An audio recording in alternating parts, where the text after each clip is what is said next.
your personal exam taking strategy. With that in mind, BYJU'S Exam Prep brings to you the All India Open Mock CAT. Know exactly where you stand against thousands of CATers and get video solutions and a live mock attempt. What more? There are also thousands of scholarships up for grabs. Hello everyone, welcome to BYJU'S Exam Prep. Welcome to your first session on XAT. Let me just put my computer on full screen. Let me just do that. Oh, okay.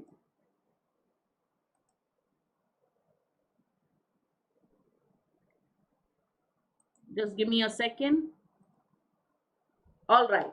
Can you see me and hear me? Yes. Good afternoon, everybody. Good afternoon, Sur. Good afternoon, Maitre. Now, a lot of people would ask, we're not yet done with CAT. Why are you starting XAT? And my answer is parallel preparation. Your preparation for XAT will help you with your CAT preparations. They're not very different. In fact, a XAT passage is like a difficult CAT passage. XAT has a lot of critical reasoning, which will make you test if you're good at your fundamentals so that you can answer any question, whether it is CAT or XAT. So your preparation will be parallel and one preparation will help the other. That is why we decided to run this series way ahead of time. I mean, people say, okay, finish CAT and then we'll do XAT. That doesn't work. All right. Before we start the session, while we are waiting for your friends to start joining, let's just quickly do some important announcements. How many of you are taking NMAT as well? It's the first test of the season, so it is something that we advise all of you to take. It will give you the, see, no matter how many mocks you take, an actual test is an actual test. So NMAT is the precursor to CAT, XAT, MAT, HAT, everything. Therefore, even if you're not really interested to go to NMAT, by the way, the institute has been doing really well the last couple of years. Its popularity with the students has increased a lot. Therefore, NMAT, do take it and join us for NMAT 2022. Our first day's analysis will happen on 12th October at 5 p.m. It will help you prepare your strategy for NMAT. Those of you who are taking it later, it will also help with your CAT and XAT preparations. Those of you who are still sitting on wondering what to do, how to start preparing, buy our test prep series. It gives you lots and lots of questions, tests, topic tests, all India mock, and video solutions along with detailed mock analysis. That will help you do well no matter how many classes you attend. The actual simulated exam, there is no substitute for that. All right. Also, the most important announcement of all, do take the All India Open mock happening from 30th. A lot of your friends have taken it till the 9th of October. It will help you identify your CAT strategy, find out if you're doing well or not. Good afternoon, Ankit, Mohit, Siddharth, is it? Yeah, your names got blocked by the ad just now. And we'll give you question-wise video solutions. So do take the All India Open mock. We have patterned it as close to the CAT exam as possible. Okay, what are we going to do today? We'll look at the English section of XAT. We'll identify the best preparation strategies. What should I do? Now that CAT is round the corner and XAT is just a few months away, what should I do? How do I prepare? We'll learn the best strategies for the exam to maximize your scores. And of course, how do we do this? For best strategies, we'll solve some past year papers. Every question I have taken for today's class is based on a past year XAT paper. All right. Okay. Now, any of you who've seen the XAT paper will, of course, agree with me that RC is the most important section in English, followed by vocabulary and grammar. So what should your focus be? Obviously, your focus should be, it is not only RC and parajumbles as CAT. It has a little bit of vocabulary and grammar. So focus on RC in your preparations.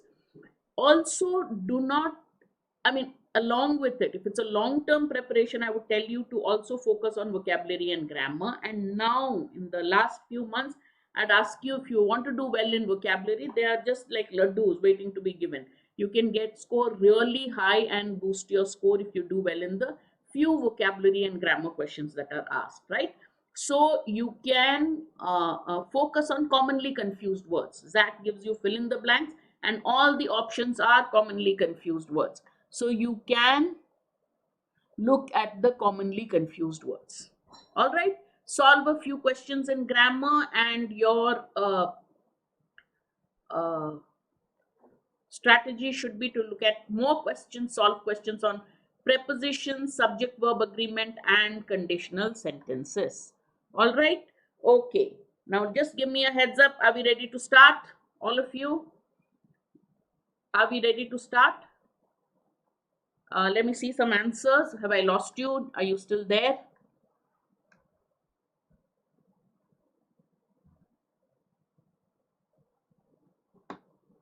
Why am I not? Can you please reply yes or no? Yeah. Just give me a, can you, if you can, if you're still with me, mark yes. I'm not able to see the chat clearly. That's why. Just mark yes quickly before we start off. All right. I will give you 45 seconds per slide, but the next few slides, I've started with the good afternoon, Aniket. Huh? I've started with a poem. Now, normally when you see poems, what do? You run away from it. You say, I can't do this. But even if the poem is difficult to read, try to understand and simplify in your own words whatever you can understand, and you'll see that generally there are only two questions. You'll read a poem much faster than an RC passage, because poems are only 5-6 words in a line, right? Even if it's a 2-paragraph poem, you can read it very fast. As you read through the lines, you tell yourself, he's talking about this, he's talking about love, he's talking about pollution, he's talking about mirrors, whatever you can. Then you can answer at least one out of the two questions or two out of the three questions, so it is value for money. If it is very difficult, please skip that question. Otherwise, try to attempt. Let's see. I'll give you 30 seconds because this is not much. 30 seconds per slide. Read it, try to understand it, and then we will move to the next slide. All right, start.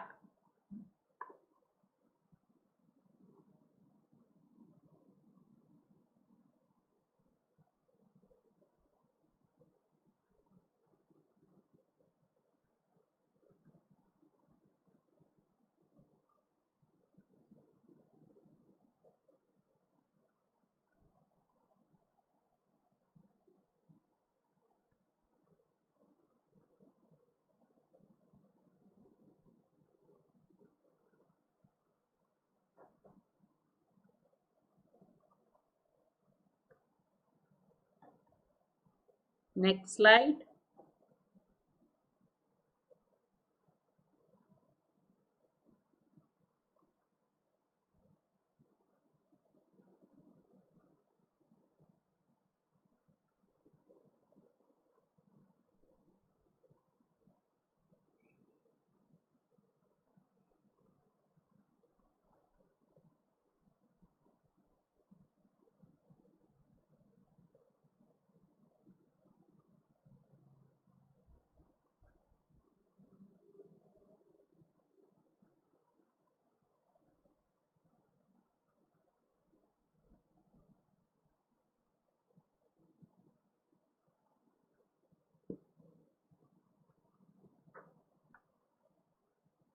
Oh, what happened to my timer?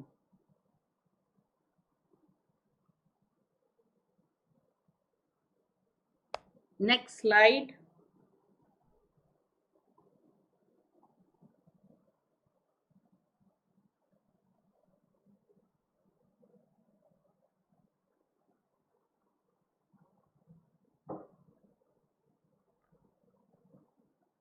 All right. Okay, so what is the passage about? What is the passage about? Anybody in one sentence give me an answer? Anyone, please give me an answer.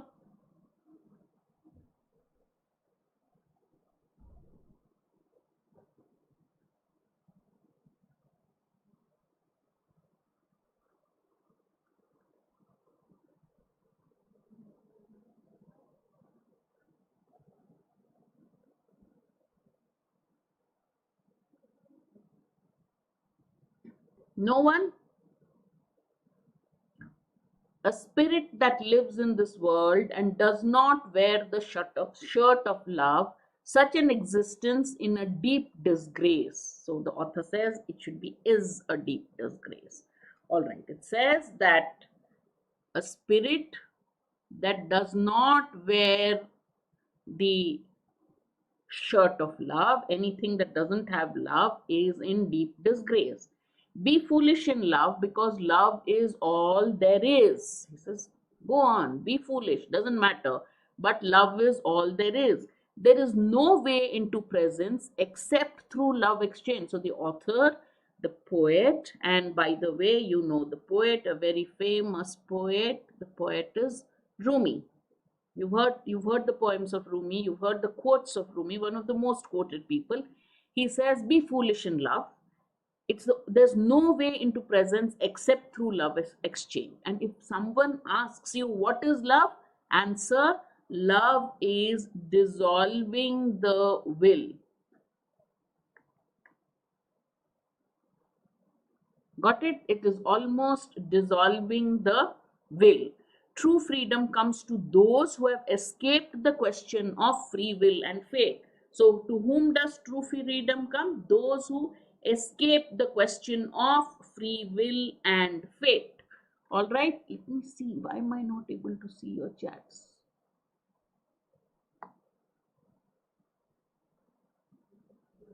True freedom. Okay, love is an emperor. The two worlds play across him. He barely notices their tumbling game.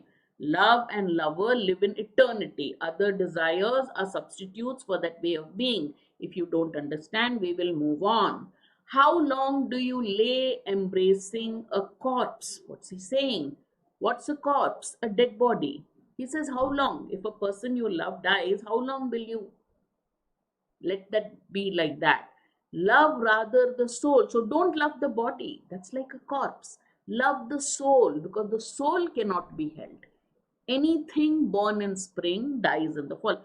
Everything in this world is transient, it's only there for a short being. If something is born in spring, it will die in the fall. Spring, fall means autumn. But love is not seasonal. When with wine pressed from grapes, expect a hangover. When you drink wine, you can expect a hangover, right? The effects of drinking too much. But this love path has no expectations. You can't predict or expect anything from it. You're uneasy riding the body, dismount. If your physical body is making you uneasy, dismount, travel lighter, wings will be given. So you're assuming that he's saying when you're in love, you'll get wings. Be clear like a mirror holding nothing. So what is he saying? You should be clean and crystal clear like a mirror holding nothing. Be clean of pictures and worry that comes with images. Nothing. It should be blank. No pictures and worries that come with images. Gaze into what is not ashamed or afraid of any truth. Contain all human faces in your own without any judgment of them. Don't judge human beings. All human faces are part of you, so don't judge them. Be pure emptiness. What is inside your emptiness? Silence is all I can say. That emptiness, when you have no judgment, nothing, that emptiness is silence. And then he says, lovers have some secrets they keep. We don't want. We will see according to the questions and decide what is the meaning of this. First question: how are the words free will, fate, and will used in the poem? Let's go back to the poem and see free will, fate, and will. How are they used in the poem? Somewhere here.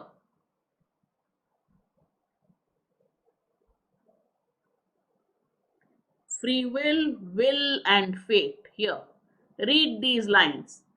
What is love? Dissolving the will. True freedom comes to those who have escaped free will and fate. These are the two lines. Remember it. What is love? Dissolving the will. True freedom comes to those who have escaped true question of free will and fate. Now look at the answers. How are free will, fate, and will used in the poem? Answer the question. How are they used? All three words are the opposites of love. These works are used as a hallmark of an intelligent person.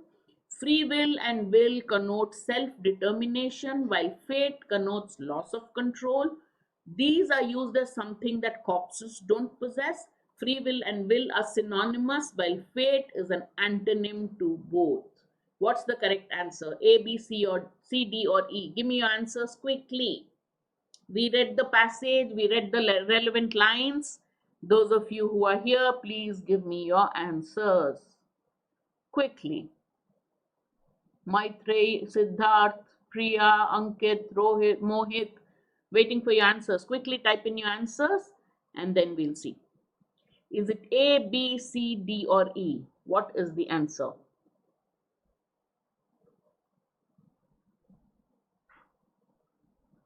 A, and Zain says C, Mohit thinks it's A. All right. Two answers so far. A, C.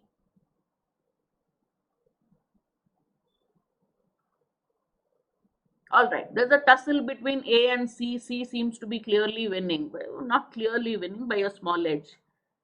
All right. Okay, those of you who said C, where did this come about? Loss of control. Do you remember reading this anywhere in the passage? Priya, you can't give 50-50 option, not like KBC. You have to tell me one answer only. Okay, is it A or C? You give an answer A, stick to it. Okay, all right. Has he said anything? Has he differentiated between free will and fate? Has he differentiated between free will and fate? He has said, what is love? How do you find love? Dissolving the will. That's how will has been used. Love is you dissolve your will and then you will find love.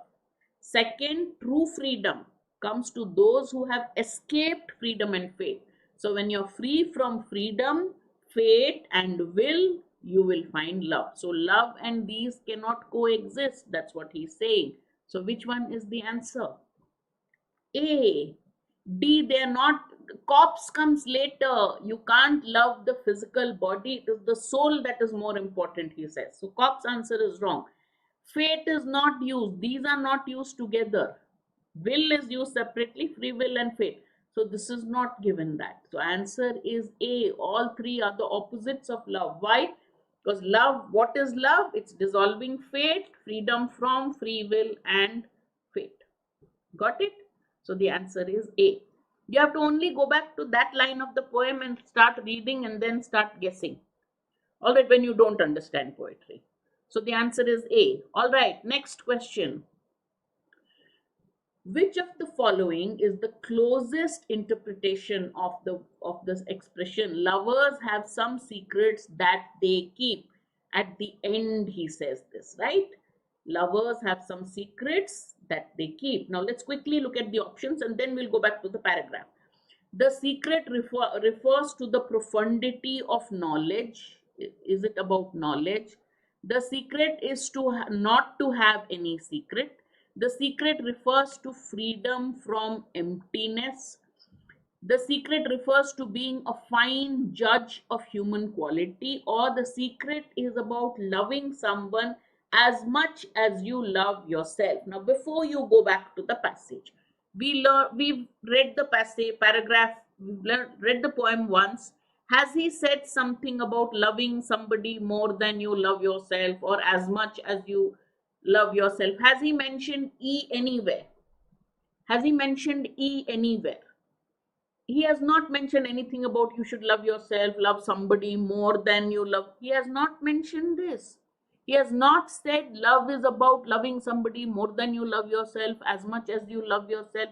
First part he says love, freedom, fate. Then he says you can't love a corpse, so love the soul instead. Third he says about the mirror, and that's where he comes to secrets. So E is out.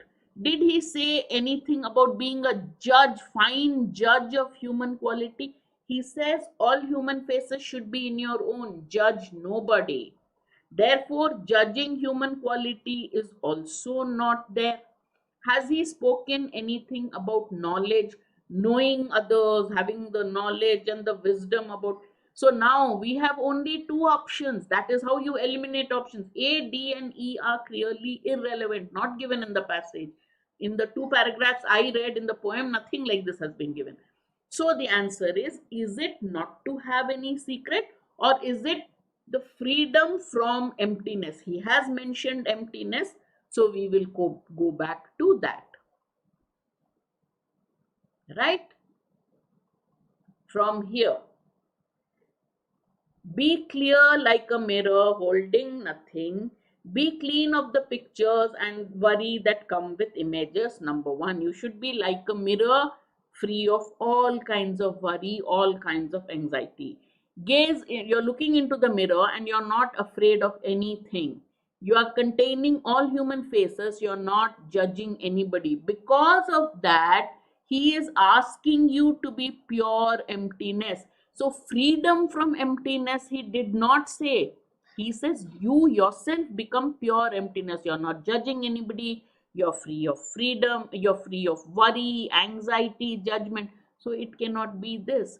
What is inside that emptiness? Silence. And lovers have some secrets they keep. So, if inside you it's empty, it is clear, no worry, no shame, no fear of truth, then what is that secret? Lovers have some secret. Which option do you think therefore is correct? Has to be B. He is asking you to be pure emptiness. See this. I don't like red ink, and if I change it, I can change it. Okay, thank God. I don't like red. The secret is not to have any secret. We are guessing because all other answers are wrong. Because you are inside that emptiness is total silence, and lovers have some secret. So what is the secret? Silence. What is silence? No secret. What is the secret? I'm silent. I don't have any secret to tell you. So answer is B. Is it that hard? How was this poem? Did you find the poem easy? Okay, maybe not easy, but at least you could call it moderate. Now in the exam with all the pressure, can't you at least say you'll get one out of the two answers correct? Should you attempt a poem or not? What's your after this poem? And this was considered a difficult poem. And okay, many students didn't attempt it. So would you attempt it or not? My advice, attempt it. It doesn't take time. You can answer at least one out of two questions. Of course, some poems are crazy, but it doesn't take you much time to read a poem and decide a question karunga, otherwise leave it. Doesn't take you time. Therefore, it's always good to quickly read a poem and see if you can at least get one out of three questions in record time. Clear? All right. Okay.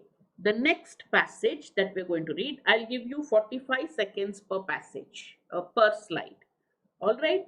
Read it silently and then 45 to a minute, because they have packed a lot into this slide. So I can even give you a minute. Read, make sure you identify the main points. Let me reset it. Sorry. Read, make sure you identify the main points, and then we'll look at the first question and your answer to it before I summarize, for me to know how you have read. Start.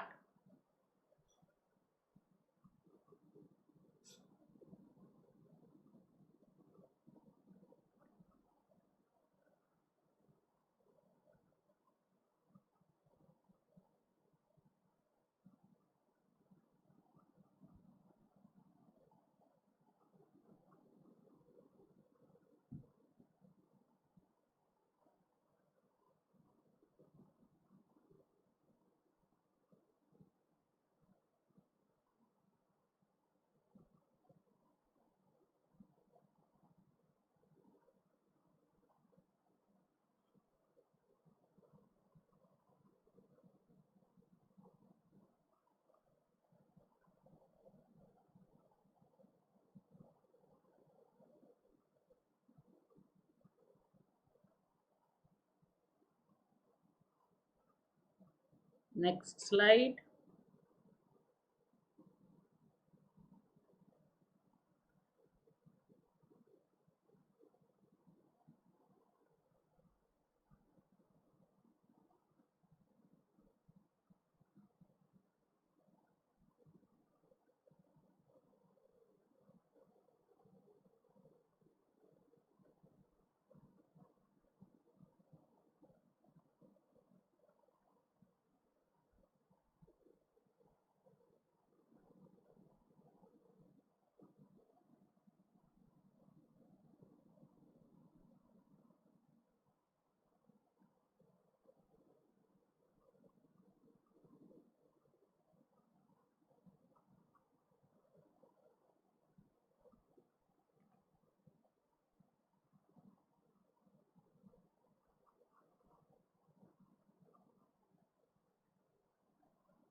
Next slide.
Next slide.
Okay, done.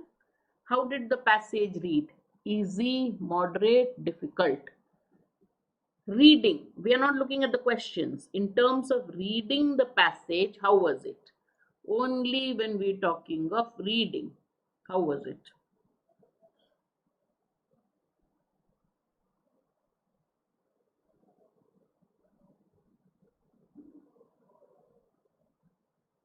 In terms of reading, how was the passage? Easy. What do you anticipate? I just want to know your impressions of the passage. Oh, what happened?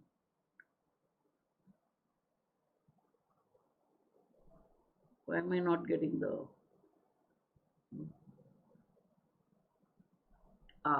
Okay. Moderate, moderate. All right. Now let's go back to the passage. First question. Okay, easy to moderate. Good. Okay, there's an Ankit and there's an Amrit, right? I'm getting the names wrong. Aniket, Amrit, and yeah, I thought all are the same person. Okay, all right. Let's start with the first one. In an exam, you read the first one. If you've understood the main point in the first reading itself, I have not yet summarized it. I just want you to take a guess which one is the correct answer. Then you and I will summarize it again. Then I'll let you look at this answer again, and you'll find. Would you find a difference? And I want to see if you change your answer options. All right. Okay. Based on the fact options, based on the passage, which of the following options would be the most appropriate for citizens to learn history? British names of streets in India should not be changed. Every street in India should display a plaque that lists all its previous names. British names of streets in India should be changed to Indian names along with an explanation of their history. Names of Indian streets should be based on suggestions generated through an opinion poll, or names of Indian streets should be periodically changed. Can you answer this question without going back to the passage, or in the exam would you go back to the passage? If you can answer it. I'll then summarize the passage with you. Would you like to mark an answer on the basis of what you remember from reading and rephrasing the passage? Give me an answer. All right. Mohit says C. What about the others? Take a guess. I'll summarize it again. and I'll ask you if you want to change your answer. All right. Zen says it's B. Okay. What about the others? Take, Ashwin says C. Okay. Come on, quickly type in your answers. Then we'll go back. We have a lot to do today. I want to do a bit of vocabulary also. All right. C.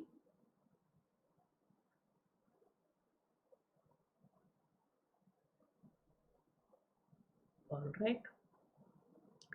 Okay, so this tussle seems to be between B and C. One answer for B, rest for C. All right. Now I'm going to read the passage again with you. Please summarize it with me as you read and see if your summary and mine match. All right. If history doesn't follow any stable rules and we can't predict its future course, why study history?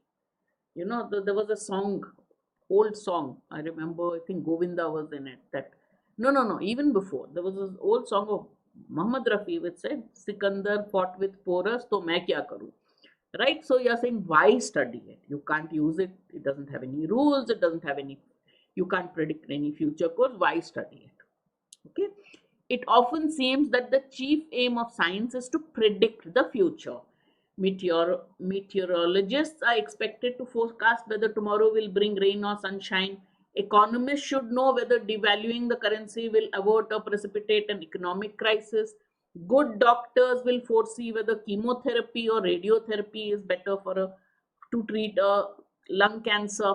Similarly, historians are asked to examine the actions of our ancestors so that we can repeat their wise decisions and avoid their mistakes. So historians are asked, look at the past, look at the actions of our ancestors so that we don't repeat their mistakes, we only repeat their wise decisions.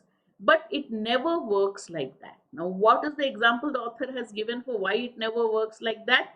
The present is just too different from the past. It's a waste of time to study Hannibal's tactics in the Second Punic War so as to copy them in the Third World War. The world has changed, the tactics have changed. So, studying the past is very different from the present. You can't apply those to the present. What worked well in cavalry battles will not necessarily be of much benefit in cyber warfare. Science is not just about predicting the future, though. Then the author says, prediction, science is the only work of science is not just predictions. What does science do? Scholars in all fields seek to broaden our horizons, thereby opening before us new and unknown futures. This is especially true of science, of history. Science is not just about prediction. History is also not about predictions. He says, scholars seek to broaden our horizons so that we can think of new and unknown futures. That is true of history. Now let's read what he says about history. Though historians occasionally try their hand at prophecy, kya hone wala hai, the study of history aims above all to make us aware of possibilities. Now, are you looking at history in a different way? Whatever your background, that the study of history is not about studying the past, not about making predictions, but to make us aware of what are the possibilities we wouldn't normally consider. Historians study the past not in order to repeat it, but in order to be liberated from it, to be free from the past, to be liberated from it. Why? Each and every one of us has been born into a given historical reality ruled by particular norms and values. So wherever you are born, there are particular rules, there are particular values. So that is your historical reality. You are an Indian born in a particular state in India in a particular period. The rules, the environment at that time, that is the historical reality. All of us are born. Okay, whatever year you're born, whatever age you're born, we are born into a historical reality based on the norms and values current then and managed by a unique economic and political system. When I was born, the economic and political system was very different from yours, right? So my historical reality, the time I was born, of course, I'm living through this. So I've realized the change, right? So everyone has that managed. We take this reality for granted. and we think it's natural. It's natural for me as an Indian, born in whatever time, I won't tell you my age, living in the 2020s. This is what I think is the reality, and this is the way life is. We think of it as natural, inevitable, and immutable. It is something I cannot escape. It is something I cannot change. Immutable means cannot be changed. Inevitable, definitely going to happen.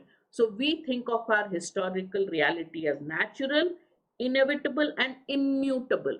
We forget that our world was created by an accidental chain of events. There is no set pattern in which history developed. World was created by an accidental chain of events, and history shaped not only our technology, politics, and society, that it did, also our thoughts, fears, and dreams. So, this historical chain of events shaped our lives. History shaped our technology, politics, society, also what is external, where we find ourselves, also what's inside, our thoughts, our beliefs, our fears, our dreams. The past emerges from the grave of our ancestors, grips us by our neck, and directs the gaze towards a single future. So, what is the role of history? The past, it makes you think that this is it, this is natural. So it only makes you, it literally puts you in a position. This is what the past does. It ties you in a position and makes you to see only one thing, which is a single future. We have felt that influence of our past, that grip from the moment we were born. So we assume that it is natural and inescapable part of who we are. That past, we think, is a part of who we are. It is natural, it's something you cannot avoid. So we shall seldom try to shake ourselves free. So we don't try to free ourselves of that past that is holding you to think aisa hi tha, aisa hi hona hai.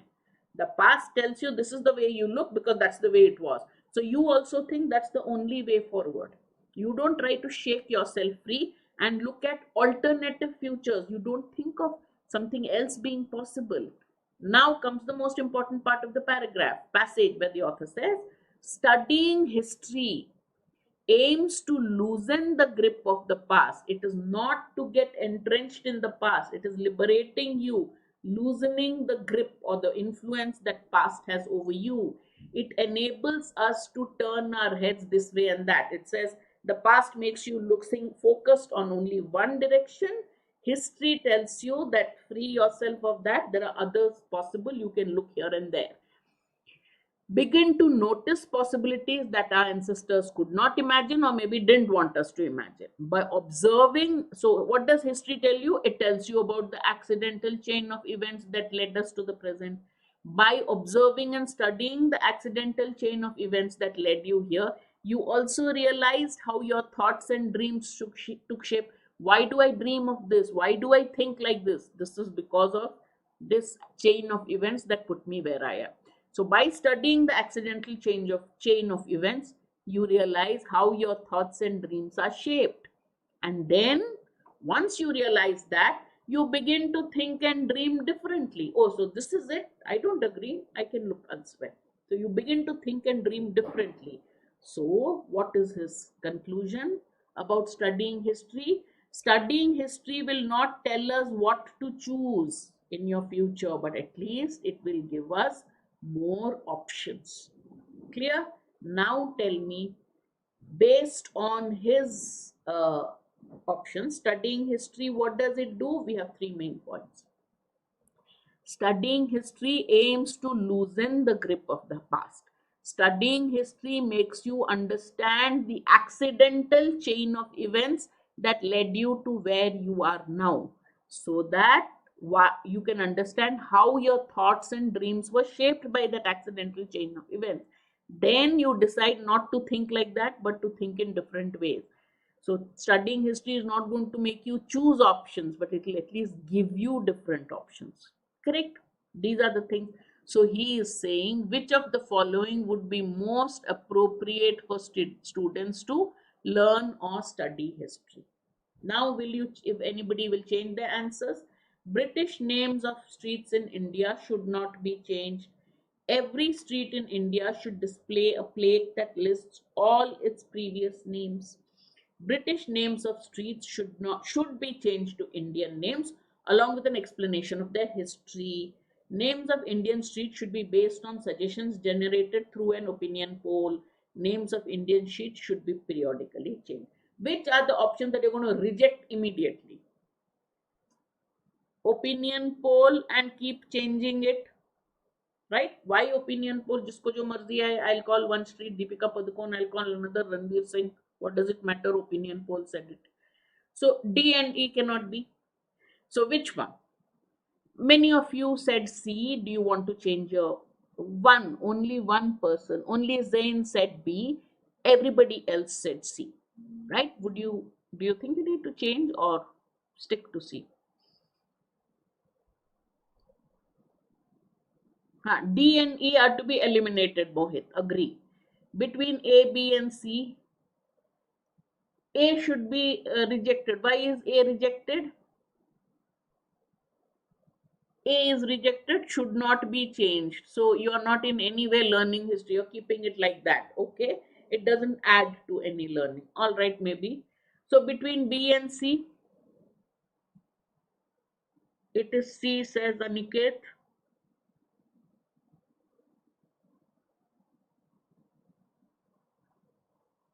Okay.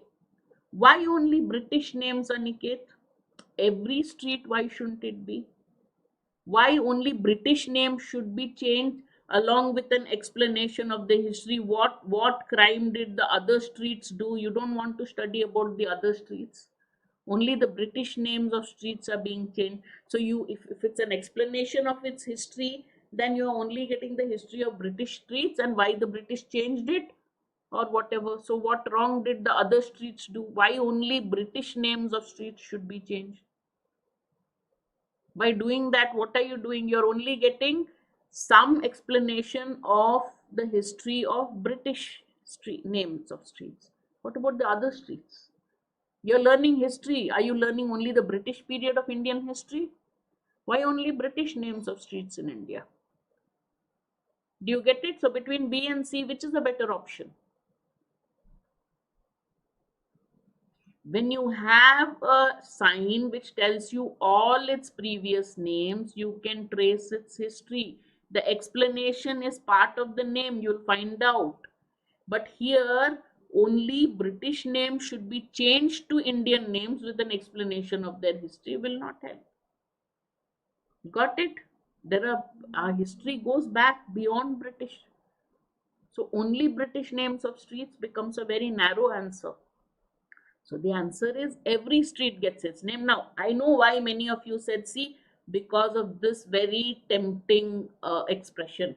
Once you know the name, you will find out how was the name given, when was it, when did it happen. That is part of your study. So just because a signboard gives an explanation of the name, that's not enough, right? You'll anyway find out the history behind the name. So the answer is B, not C.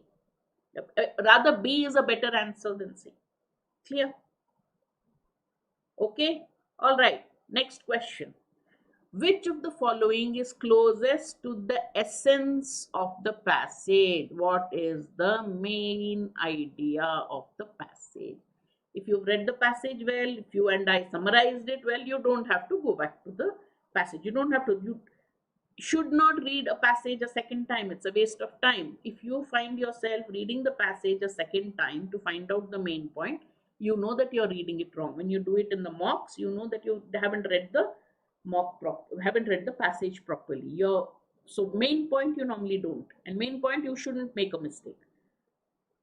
Which is the sentence that gives you the story of the entire passage, taking in the author's main point as you have understood it?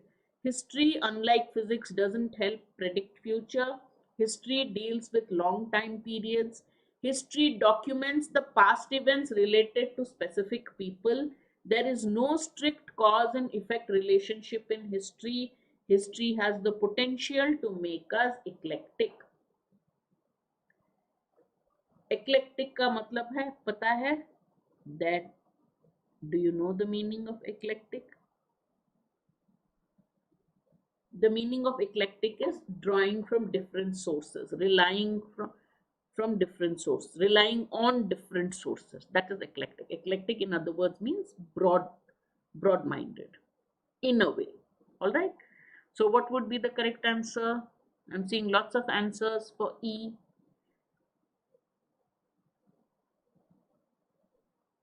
First one, unlike physics, history doesn't predict the future. It says even if it is unsuccessful, is not the main point. That is not the purpose anyway of history.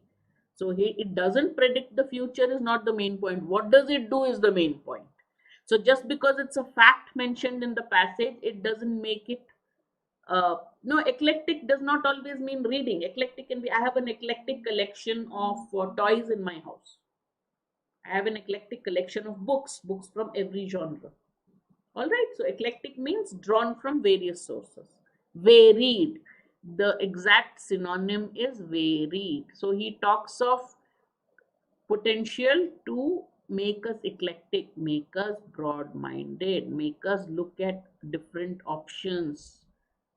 Okay, that's what he means. Uh, this is just a statement about history. So what? Okay, specific people not mentioned, cause and effect not mentioned. So by elimination also you will get E. All right, easy question. We've read it properly. We got it. Excellent. All right, next.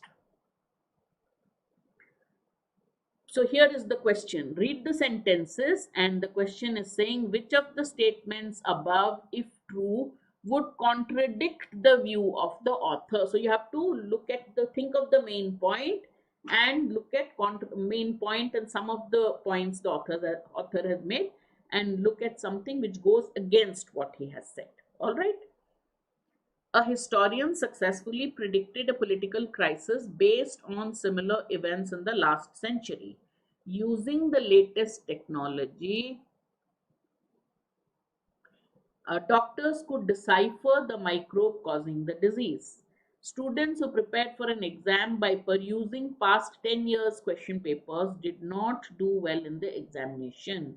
A tribe in Andamans learns to predict epidemic outbreaks by listening to the stories of how their ancestors predicted past outbreaks. Which one goes against uh, the view of the author, contradicts the view of the author?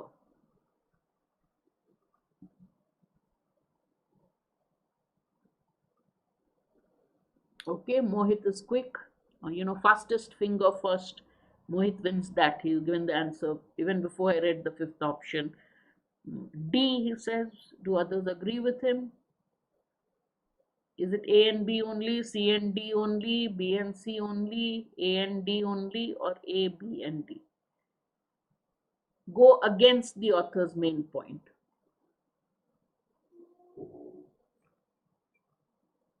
Only Mohit has answered so far. What about the rest? Quick.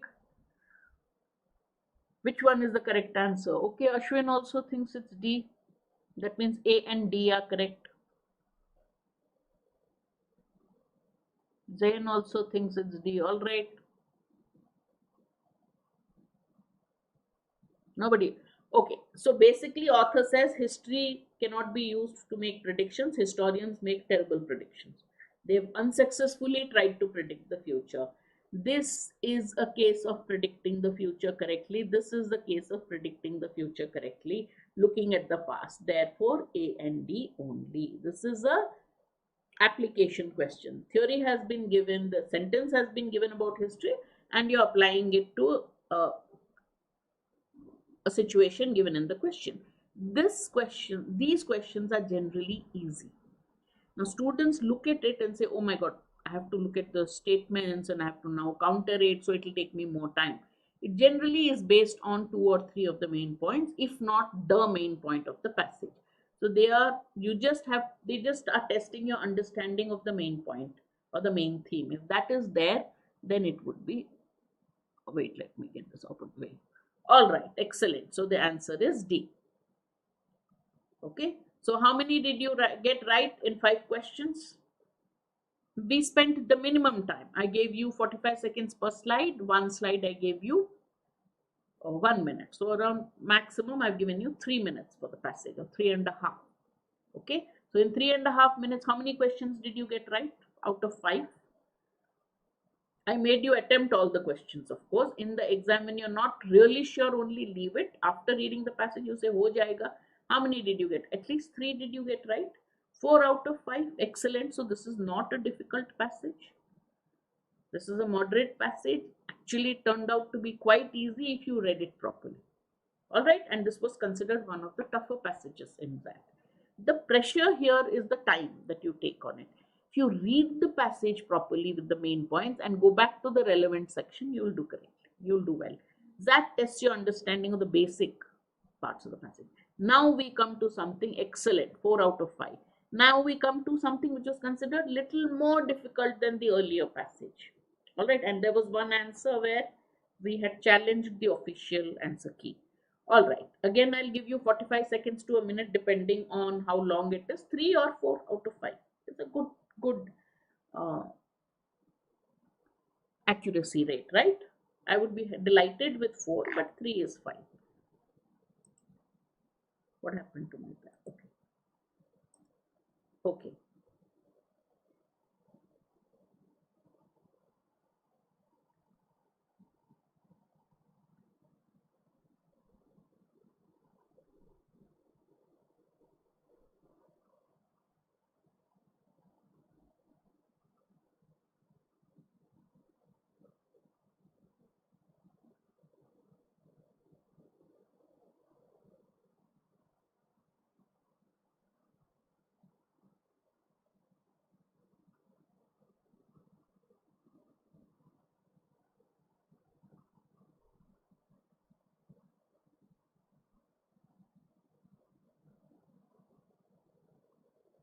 Next slide.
Next slide.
Next slide.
All right. Answer this question, then we'll see how you'll do in it. I hope you've summarized it properly. Let's see. Do you want me to show you the relevant part of the passage? Let's quickly summarize the passage quickly because we're already running out of time. Rene Descartes' assertion that ideas may be held true with certainty if they are clear and distinct provides the context for Peirce's title. Peirce argued that any idea may seem clear if it is familiar. So he's talking about ideas, and we essentially are talking about Peirce. Peirce argued that an idea may seem clear if it is familiar. Distinctness means clarity depends on having good definitions. Definitions are desirable, but they don't give you any new knowledge or certainty of the truth of empirical propositions. Peirce argues that thought needs more than a sense of clarity. It is Peirce's ideas about thoughts. He says thoughts need more. Descartes said it is clarity. Peirce says it needs more than clarity. It needs a method for making ideas clear. Once we make an idea clear, then we can find out if it is true. The method Peirce offers came to be known as the pragmatic method, and the epistemology, the theory of learning on which it depends, is pragmatism. Peirce rejected Descartes' method of doubt. We can't doubt something for the sake of the method. We do not doubt, in fact. So, in a later essay, he would state his rule dismissing make believe. So, he was against Descartes' theory. If there is a question on Descartes' theory, we will summarize this again. Peirce proposed that a philosophical investigation can begin only from one state of mind, namely the state of mind we find ourselves when we begin. So when do you start investigation? When you begin in your mind. If any of us examine our state of mind, we find two kinds of thoughts, beliefs and doubts. So in our mind, we have two kinds of thoughts, belief and mind. And he wrote a theory, an essay called Fixation of Beliefs. So now you're having an idea what he's talking about. Beliefs and doubts are distinct, they're separate. Beliefs consist of state of mind in which we make a statement. I'm clear about it, I'm making a statement. Doubts are states in which we would ask a question. Is today Monday as opposed to today is Monday? We experience a doubt as a sense of uneasiness or hesitation. Doubt serves as an irritant and causes us to appease it by answering a question and thereby fixing a belief and putting the mind rest on that issue. So a doubt starts, we answer that question. By answering that question, our mind is at rest on the issue, and that is when the doubt becomes a belief. A common example of a doubt would be arriving in an unfamiliar city, not knowing the location of our destination. So your doubt about its location is overcome by fixing a belief by getting the directions. Once you get a belief on the directions, you can take action on it. Peirce defines a belief. Subjectively, the definition is something of which you are aware and which appeases a doubt, which satisfies a doubt. Objectively, a belief is a rule of action. What is the purpose of thought? To overcome a doubt and attain a belief. Thought is to overcome a doubt and attain a belief. He says that some people like to think about things and argue about them without trying to find a true belief. But he says such dilettantism, such efforts on people to just say something without a true belief does not constitute thoughts. The beliefs that you hold determine how we will act. We may have wrong beliefs, we may believe rightly and wrongly, but we have beliefs about matters of fact, right, near and far. For example, we believe in real objects in front of us, we believe in historical statements. So, whenever he gives examples, you just have to read it quickly. There are many beliefs about science, politics, and economics. Some of our beliefs may be false, but to believe something means to think that it is true. All right. First question is, which of the statements will be correct for a particular thought? He told you the difference between a belief and a doubt. He told you for a particular thought, you have a particular thought about it, about something. He's saying which one is true about a particular thought. A belief always leads to a doubt always leads to a belief.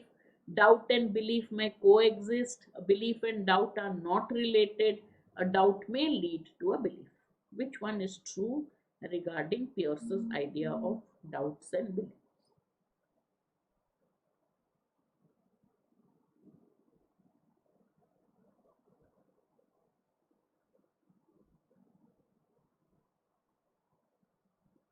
Mohit, how is it that, didn't he say that first you have an uneasy feeling? That's a doubt. It comes in the form of a question. And when you want to satisfy your mind on it, that is when you go and find out more, you ascertain, and that becomes a belief, right? So, how can you say D is the answer? D is the wrong answer, right? There are only two. The see, doubt leads to a belief is wrong. Belief leads to, sorry, doubt leads to a belief. Correct. Is it correct? This is correct. Is it always or may lead? Now, this is the confusion, because if it's already a thought, that means you had a doubt and that led to a belief, could be correct actually. So, B and E are very close options. The fact that this is always doesn't make this wrong. For you to have a particular thought, how did it happen? You first had a doubt about it. That doubt, you answered questions and then you got a belief.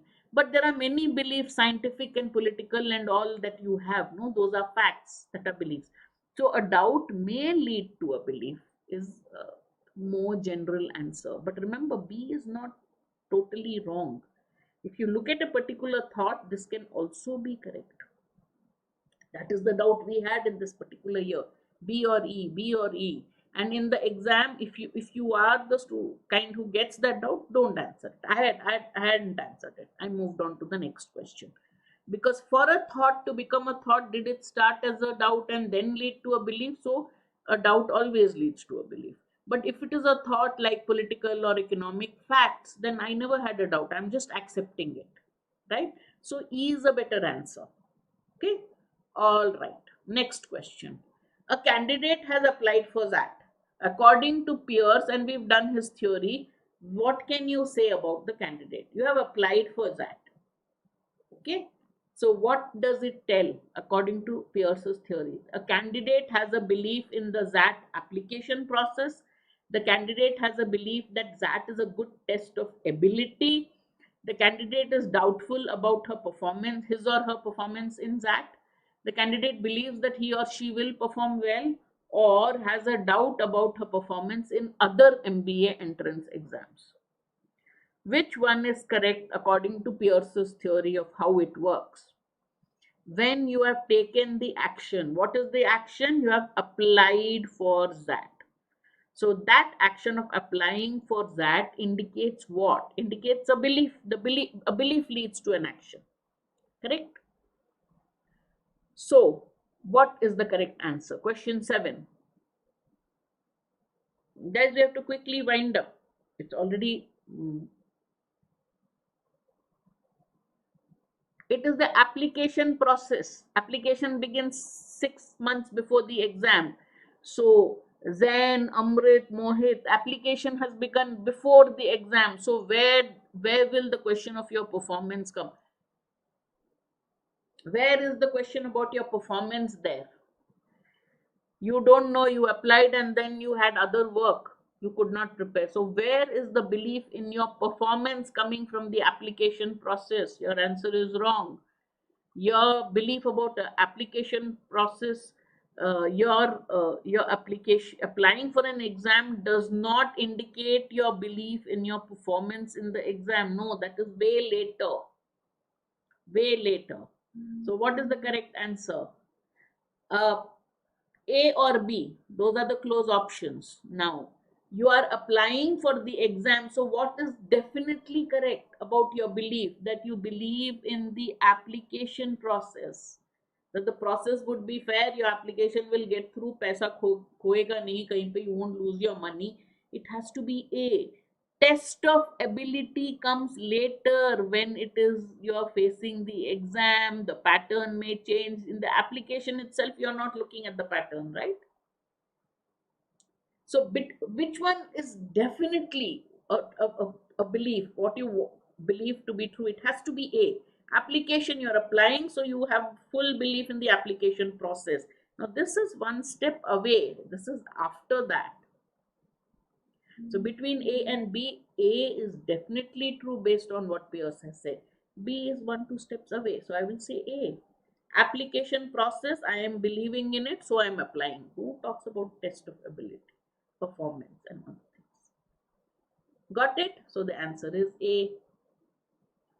All right. Which one is closest to dilettantism? And now, whenever you get a word like this, go to the passage where he says some people say things without actually knowing the.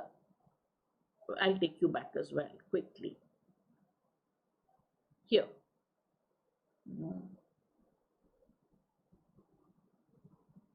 Here.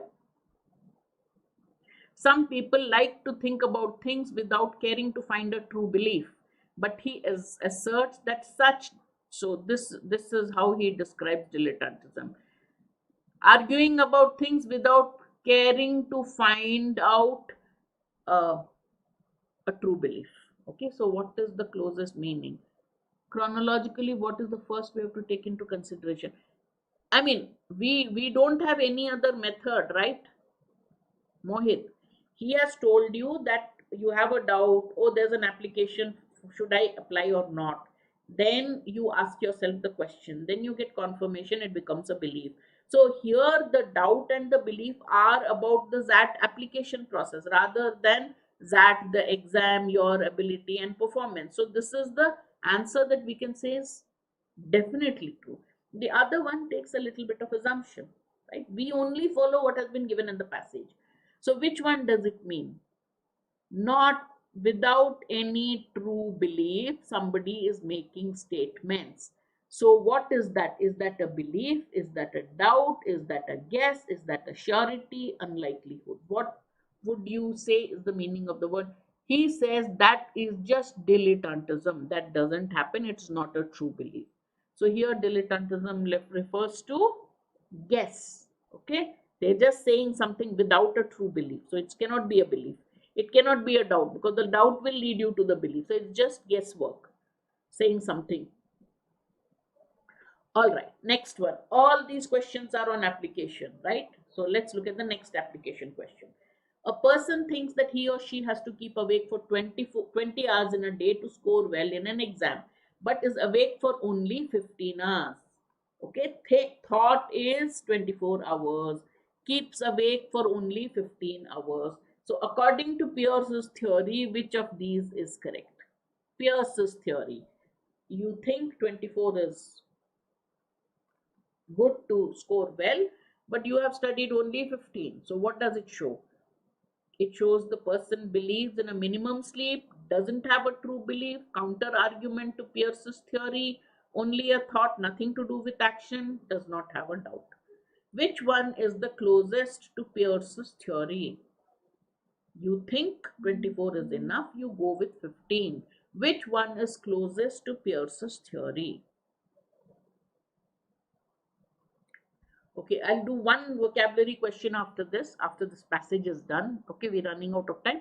I'll do vocabulary later in a vocabulary class. All right. Okay, quick. Or we'll do all the vocabulary questions later in the vocabulary class. All right. Okay. 24 hours. You have put in only 15 hours. What does that mean? You believe in a minimum amount of sleep required. You don't have a true belief. Exactly. It is not a true belief. If it is a true belief, it would have led to the action. Therefore, it is not. It's only a thought, nothing to do with action, but the person has done 15 hours. No. So the action has been done but incomplete. Get it? Zain and others who mark D, you get it? Why it's not D? Doesn't have a doubt. We don't know how this 24-hour thought came about in the first place. So the only answer is B. A is what I would also think, but that's not correct. Nothing to do about sleep has been given. She thinks 24 is enough, puts in only 15. What does it show? That's not a true belief. If it was a true belief, it would lead to action. Got it?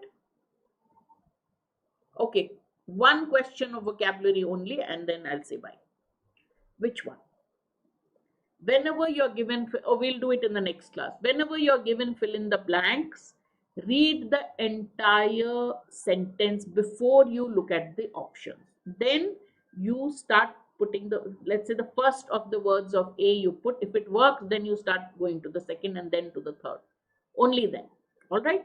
A map is a, and this is it. This is the last question of the set, and then I have some important announcements. A map is a useful metaphor for our brain when talking about dash, because at its most basic level, our brain dash to be our atlas of sorts, a system of routes dash to navigate us towards just one destination, staying alive. So a map is a useful metaphor for our brain when talking about perception, our idea of things, because at its most basic level, our brain evolved, developed from a lower level to a greater level. So this works well, this works well. A system of routes designed, they have been made that way to navigate us towards one destination, staying alive. You don't have to look at anything else in this option. All right, so the answer is A. Okay, I'll do all these later in the next class. Join us for the NMAT analysis on 12th October. Join our IIMB. That means the questions set by IIMB in past years in CAT, we will be solving those. So look at that. Do join that series. CAT 2023, any of you deciding on 2023, join our comprehensive program. It has all these facility features in it. You have a tablet with all videos, live classroom, mock test, practice test, recorded lectures, and GDPI and WAT that comes along with it. All right. Otherwise, if you think you've already done it, then join our test series. All right. The last but not the least, the most important announcement, if you've not registered for our All India Open Mock, which is free, join it, register, attempt it, and let me know how you've done in the next class. All right, I will see you again in one more class in this series. All right, until then, attend all our last lap to XAT, all our XAT basic series. All right, I will see you. Bye-bye. Bye. Do press the like button.